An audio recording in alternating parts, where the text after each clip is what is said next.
Çökertmeden çıktım da Halil'im, aman başım selamet.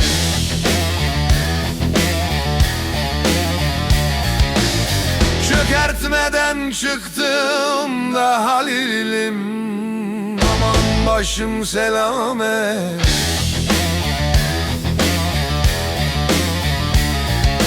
Vitesde yalısına varmadan Halil'im, aman koptu kıyamet.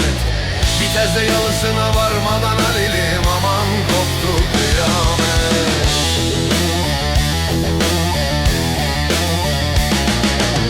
Arkadaşım İbrahim Çavuş Allah'ıma emanet.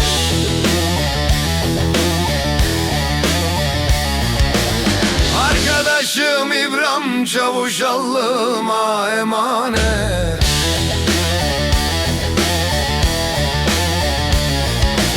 Burası da aspat değil Halil'im, aman Bitez yalısı.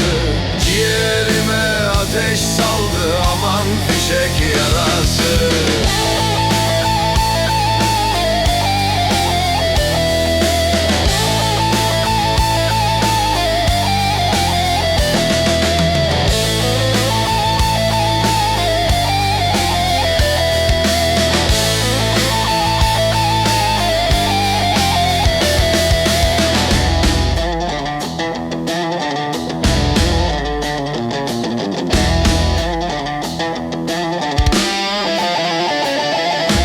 Güvertede gezerken aman kunduram kaydı.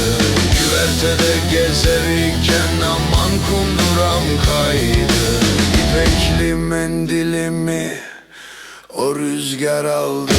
İpekli mendilimi o rüzgar aldı. Çakırda gözlü Gülsüm'ümü Çerkes kaymakam aldı.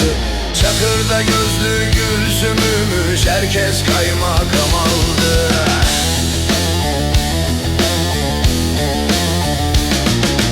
Burası da aspat değil Halil'im, aman Bitez yalısı. Ciğerime ateş saldı, aman fişek yarası.